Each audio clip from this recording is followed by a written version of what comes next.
Hi all, it's Spitfire Repair Day. As you can see, the aileron here is stuck in a downward position. I've obviously taken the top part of the wing off, and I've taken the screws off for this. I had to lift that panel up there, take that panel off here, as you can see, and this side panel, there's a screw at the back, and there was one here.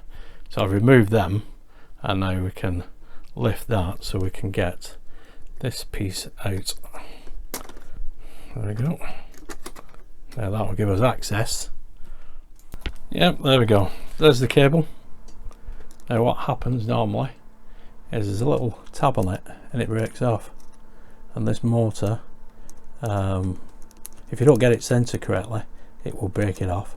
But what I've found as well is it's a weak point, so all you can do is replace it. There's nothing else that you can actually do. Now you can take this cockpit out to get to all of that, which we'll have to do anyway, and replace that cable. Okay, look, I think I can see the little tab that's broke off, so I can grab hold of it.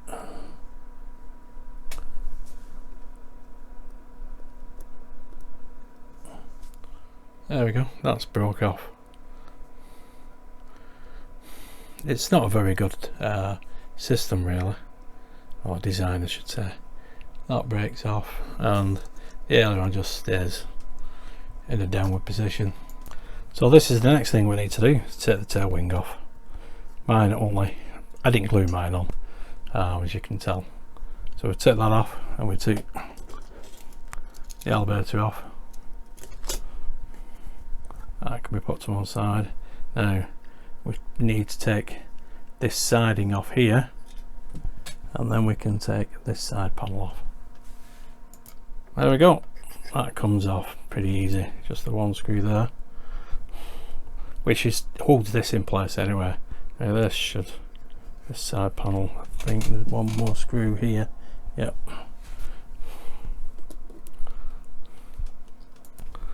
There we go. One more screw there, so we can pop that to one side. Now to get the cockpit out, we need to take this side panel off, so we need to take the rear wing off on this side as well. So basically you're stripping it all back, and then we can get this bit of the cockpit out. It'll expose the motor under there, and we can replace that cabling.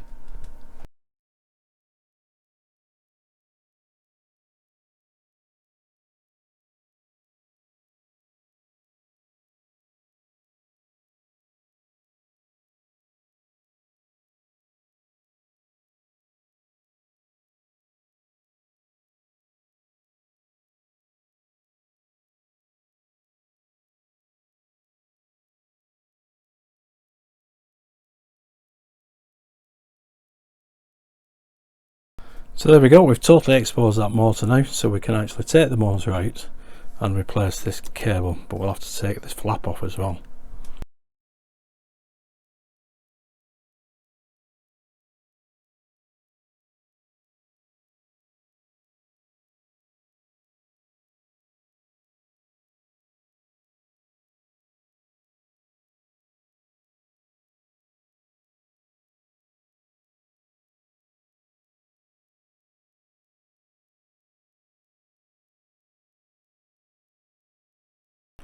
Now I'm going to replace the motor, so we need to take this panel off, 3 screws.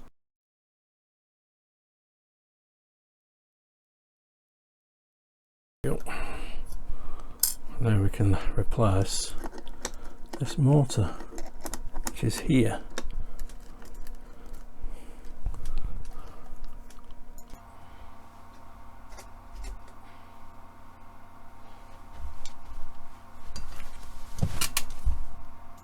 There we go, that's the new motor with the gear in place.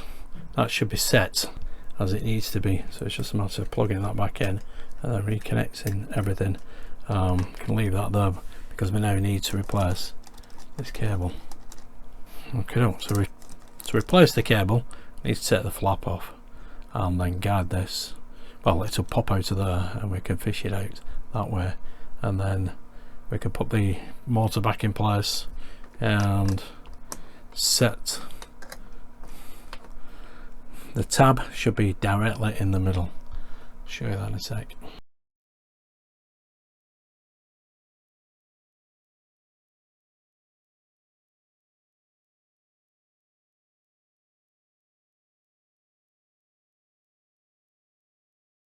There we go, the tab's come off.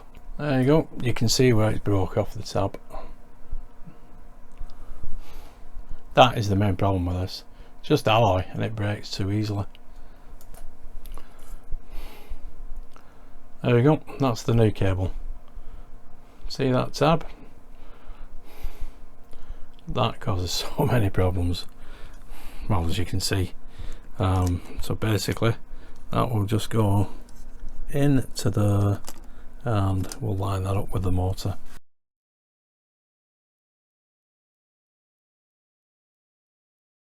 So now we have this base back into place. Just a couple of screws, one there and one there, and now we can pop. We can put the motor on there once we've got the cable in. So the cable comes in here. That square block end goes into the aileron. Make sure you get that tab the right way around. See how it's wrong, so I'll take that out and make sure we get this in there like that. That will reside there. There we go. That's that cable in place. You can see the tab just there at the end of the screwdriver, just under that worm gear here, and that is where it's supposed to be, aligned just like that. And all I need to do is put the flap back, put this piece back. Oh, there we go. That is the motor in place, the cable in place, the flaps back in place, and everything, it seems, lined up. Now that tab looks exactly the same as that one in that position. The motor is obviously set as it should be, being a new motor as well, so everything, it should be fine. So it's just a case of putting everything back.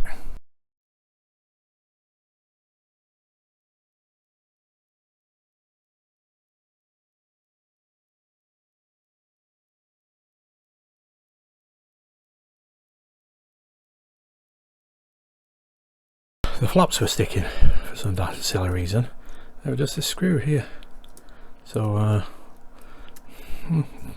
never noticed that before, but I think that is correct now, hopefully. Anyway, we'll wait and see.